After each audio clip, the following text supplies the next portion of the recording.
We should definitely talk about Frank Lampard sacking from Chelsea as a Chelsea fan.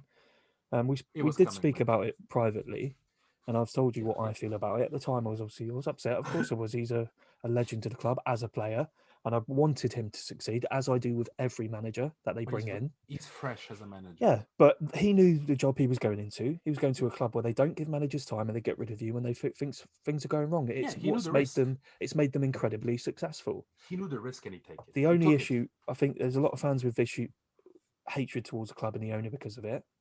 You need to think about it without this emotional head that you have Of course. on Frank Lampard being a legend. His legacy as a player isn't tarnished. He will always be a legend. It didn't work out as a manager. The only thing I would say against the board and the owner is I think they use him as a bit of a moxie. They brought him in because they knew it would get the fans back on side because the fans were very divided Yeah. from the ownership and the board after Maurizio Sarri, and a lot of split feelings towards him. I think they used that, getting Frank Lampard in as that. He wasn't ready for it. He'd managed for 1 year. He needed more. He needed more work at lower level and work his way up. Yep. I'm The only sure. I'm way sure he'll go on to be successful. He's got an incredible footballing mind. You can he'll see be that. back. He'll be Yeah, back someday. He'll but be it back. was right. It was the right thing to do. They were spiraling. Yeah, At one point, they were second in the table, off one point off first, looking all good. then seventh. Then suddenly everything's changed. The players aren't playing, and they've gone to shit. Something had to change. I must admit, at the time, I wasn't too confident about Tuchel. I didn't really know much about him. I only really knew him Amazing from coach. PSG, and Amazing. as I looked more into his, researched him a bit more and more, looked into how good he was for Mainz, especially, I as seen well as him. Borussia Dortmund. I seen him from Mainz when Mainz started playing. I used to. I still watch a lot of German football Yeah, because I love Dortmund. when it's on BT Sport, I watch it. Yeah, I love Dortmund. So I started watching and I started seeing Mainz when he was there. Mainz was playing incredible football. Well, he took him from what was a team battling relegation every year to Yeah, Europe, and now they're a pretty steady mid-table German yeah. team. And then he went to Dortmund with almost no players at Yeah. Dortmund at that time. He Well, made them he amazing. took over from Klopp, didn't he? But that was at the point where all of their top players, had moved onto other clubs. But that's the thing. You have really good coaches there. You know the guy from Red Bull. Oh, Uh, Nagelsmann. yeah, he's a good coach. Huh? Yeah, I would like to see him in a bigger team, not in Germany, but in some other country, I'm just sure to he see will how it soon. goes. It's only a matter of time, isn't it? If he keeps them at the level they're at, He's what? it's He's the only a matter of youngest. time. He's the youngest coach In of Germany, yeah, I in think. Germany, and even in the Champions League, there's no one younger than him I'm coaching a not team. sure. I think him and Frank Lampard are around the same age. I'm No, not he's sure. younger. He's younger than me. That guy is Is he? younger He's than what, me. 34 something? He's Like 40. that. He's Yeah. 34. I'm gonna be 38. That guy is 4 years younger than me. Yeah. But when it comes to coaches, I'll go back now to another place, Portugal, Benfica. Starting of the season, we were playing nice. Then we didn't go to Champions League. We lost against fucking PAOK or whatever it was. Everything started going downhill from there. Then the thing, it's no excuse, players You getting lost to the corona. farmers' wives.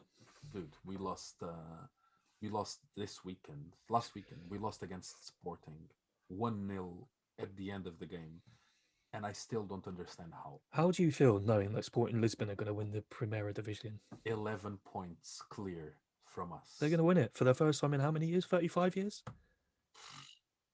30 years, I think.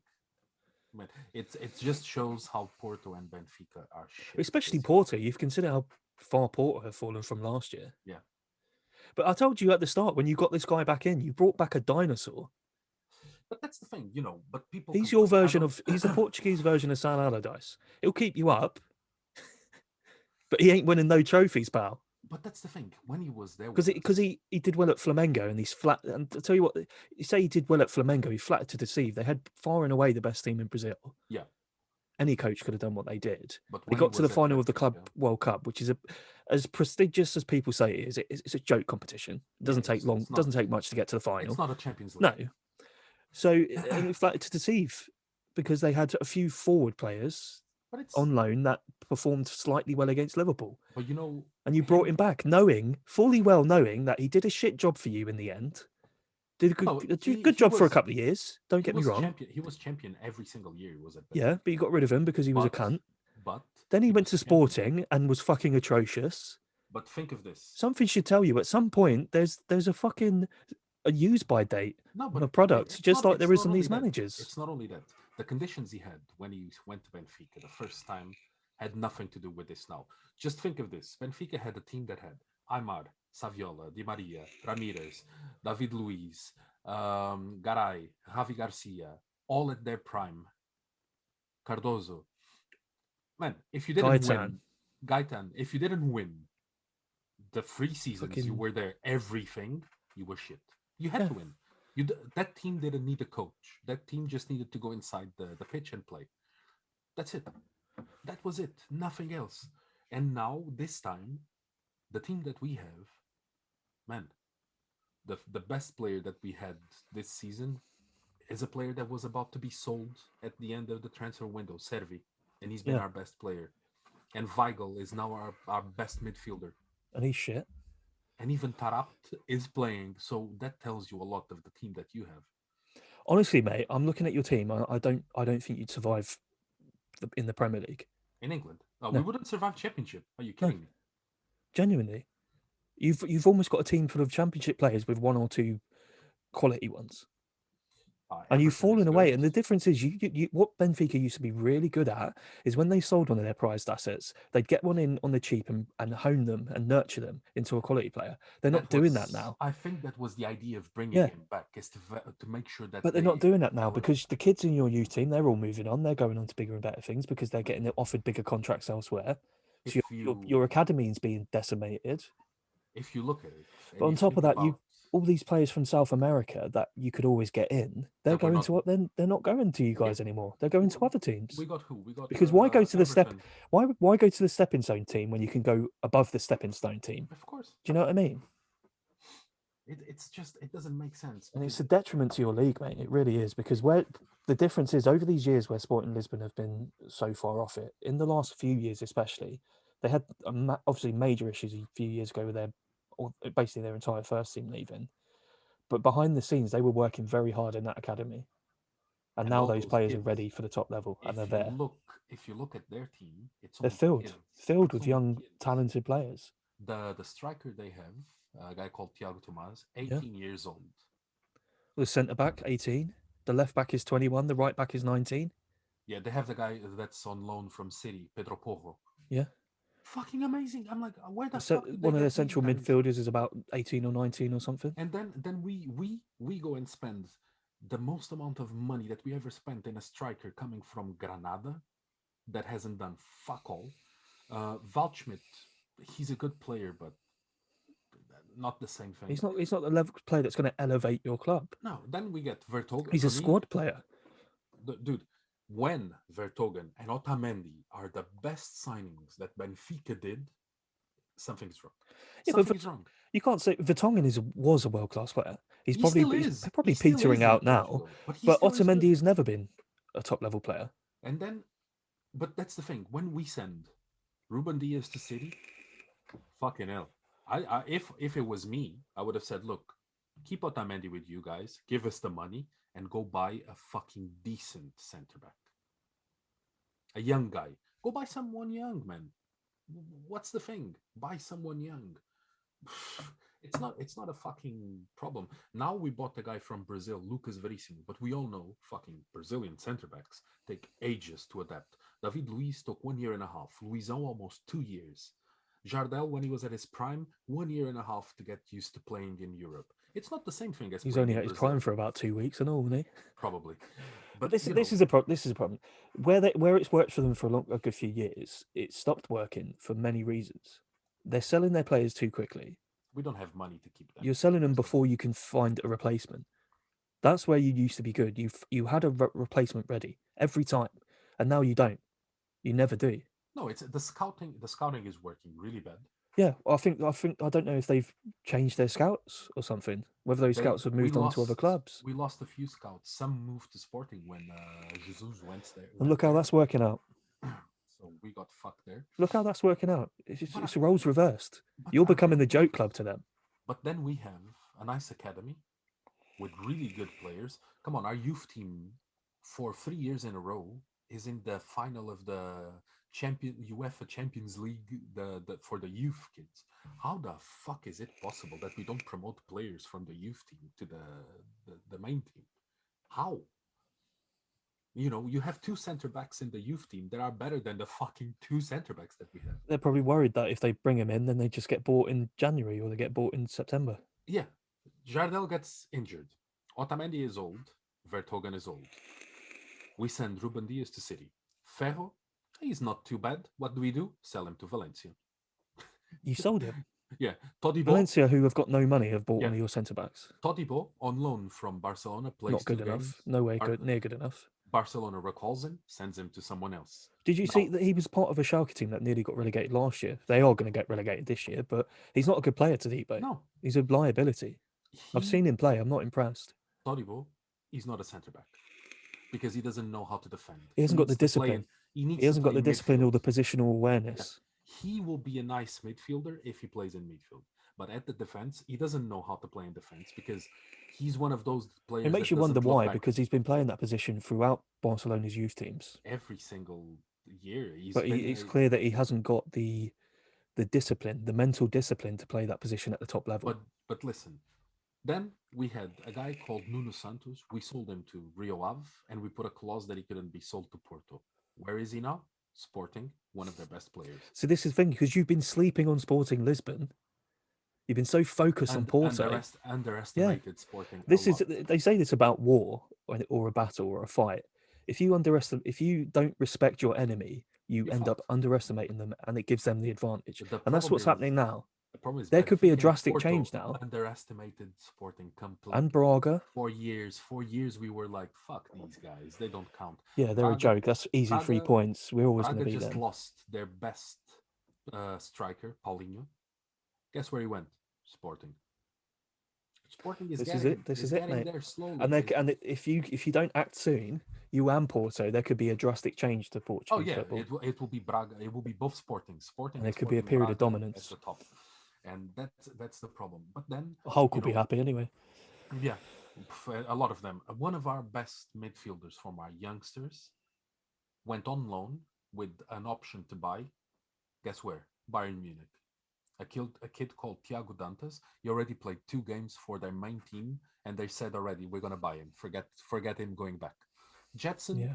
at Tottenham, he could still come to us and do a nice season. No, let's not terminate his fucking loan because we don't need another midfielder. Vinicius is shit, but even with a leg behind his back, he's still better than Seferovic, Darwin, and whatever strikers we have. He was the top scorer last season. Well, he's not doing well at Tottenham, and I think there's loads of different circumstances for Yeah, but that. it's England. It's England. At He's the not end of going the to day, it's flourish England. under. No strikers really flourish under Mourinho that well. Maybe 1 or 2 over the years, No, but you know, you look at that and you think, "Fuck this, man." And then we buy guys called like Chiquinho. Chiquinho, who the fuck is Chiquinho, man? Who the fuck is this guy? you kept him instead of Vinicius. That's Then the we funny have- thing. Pizzi, what the fuck is he doing? He's played his best years. He's gone. He's gone. He doesn't play. Rafa's not at the same level anymore. Rafa against Sporting did the first half amazing. He destroyed their defense. At the end of the first half, he got a knock on his Yeah. knee. Second half, That's his problem. Gone. He's always injured. That's his Gone. other issue because he's a bit of a shining light in what is a really mediocre team. I've always enjoyed watching him play, and even when he played for Portugal, he played very well. he's fast. But the problem is constantly he's on top of you. he's constantly injured, and But I then- think I question his mentality as well. He doesn't seem to have that desire for 90 minutes No, he doesn't. to want a goal. He There's doesn't. times throughout a game if things aren't going his way, he basically goes and becomes anonymous. I will give you one example, and you have it on your team. Werner. If things don't go again like he wants, you see his body language. He's there like, Yeah. "Fuck this," and Rafa is the same.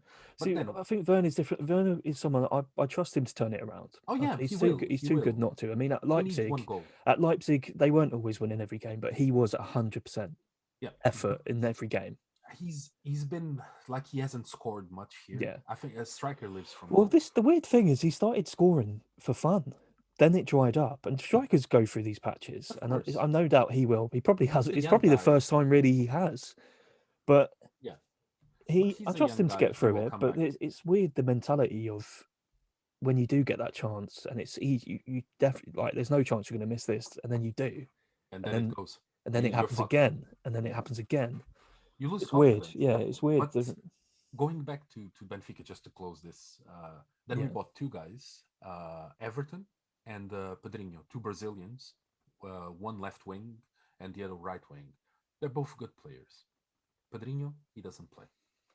Man, every time he plays, you can see that he has good feet, but he needs to play. That's a thing. Yeah. A player needs to play to show. But I told Everton, you I had questions about that Everton anyway. dude. I already had question marks about him, mate. Yeah, but He's got national a lot team. of pace. He's He's good from on the Brazilian ball. national team. He's good on the ball, but his output isn't really high enough. No, it's I don't know, man. It's weird. And then you have other players that came in that you look at them and you know they're not quality players, but they're good enough for the Portuguese league, and they don't do fuck all. I think our team this year underestimated almost every single team we played against. Well, that's the Except other thing. Porto. Some of those smaller teams have been very clever in getting some of your rejects in, and your rejects are coming good. Dude, we played against Guimarães yesterday. We could have easily won the game. Is But that the guy who's the Brazilian midfielder? Does he play for them? The young guy? which one? Oh, I can't remember his name. Keep talking while I look for it. They Guimarães has a good team. Marcus Edwards, fucking good player at Assunção? English. Assunção. No, no, not for Guimarães. Guimarães is André and a guy called André Almeida that play in the midfield. And they have Quaresma. They bought Quaresma. They have that guy Marcus Edwards. What Quaresma? Yeah, Quaresma is playing for Guimarães, mate. Oh, Famalicão he plays for. Sorry, this is Assunção. Okay. Yeah, Gustavo Fabio, Assunção. Gustavo, yes, he's Yeah. a good player. Huh? He's a good player. But you know, teams like, for example, Boa Vista. Look at this. Boa Vista hired. They signed. Adil Rami, fucking center back. Javi Garcia is their captain, and I'm like, dude, I know they're 30 somethings, but they could still play at Benfica and it's Porto. Their experience and leadership can lift other players. Easily, they can play. You don't have to be the best player in the team to be the most influential. Of course not. Look, a lot of people didn't like Luizão, but his experience and his fucking leadership on the pitch, that was what made the difference. Well, I think you look at Liverpool. Jordan Henderson is someone that's lifted the players around him for a good few years. Probably wasn't that good a player. I think he's a very good player now, but he isn't the best player in their team. But he's one of the possibly the most important. It makes a difference. Even Milner, when he plays, you see the players backing him because he has all that experience playing in the Premier League, and everyone goes, they back him. But with Porto, who do they have there now at Porto? Pepe is the fucking face. There was a fucking horrid incident there the other day, wasn't there? Where Manu fractured skull. Yeah, Manu from Porto. Did you see it? The game was stopped. Horrible. Who was that against? I can't remember. Against Belenenses. Yeah, that was it. The keeper, wasn't it? Yeah. But it's just one of them ones. You remember a very similar one with Torres and the keeper. I can't remember who it was, but I know. You saw Jimenez's reaction. But the keeper had to come out anyways. But the Porto players were in tears, mate, and you know something bad then. But you got he's fine. He's fine now. Was it a fractured skull he had though? Yeah, he had a fractured skull. Same with but same as Jimenez from Wolves, wasn't it? He got a fractured skull. The problem with him is that it's not only a fractured skull; it's also something in his spine. So really? It one of the vertebrae. It might be fucked, So, and honestly, that guy Nanu, he's a good player. Huh? Left or right back, he's really fast. He came from Maritimo. He's a good player, but hopefully nothing. Look, it's horrible to see. It's horrible to see that for any player. Yeah. No matter your feelings on a club or a player, it's horrible to see. Let's be honest. The thing is, you know what's happening in Portugal, and I see it now really weird, is that before the games between Porto and Benfica, it would be like a fucking battle. Everyone just killing each other. Now, even Pepe and all the other ones, all friendly with each other on the game. And I'm like, okay, this is how you see that Benfica and Porto went down, because there's no rivalry between them anymore. Yeah, the games are very placid. Yeah, there's nothing tepid. Anymore. There's no fight. There's no battles. Nothing. And not talking like actual scraps and trying to hurt each other, but There's no proper love. there's no Yeah. desire or drive. You just see them playing, and the game against Sporting, I could have I, fallen th- I asleep think I during the think a game. lot of it goes down to the fact that there's a lot of players for both clubs that don't really have a huge emotional attachment to the club. Yeah, that They doesn't don't exist get anymore. the how big it is, you know. If everyone at Benfica had the same attachment that Samaris has, and he doesn't play, that team would win everything.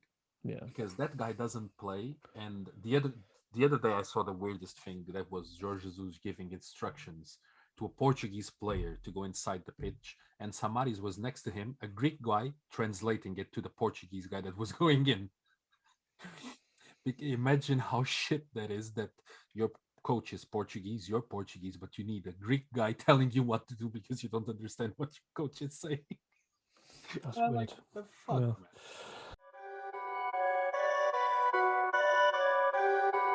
Perfect.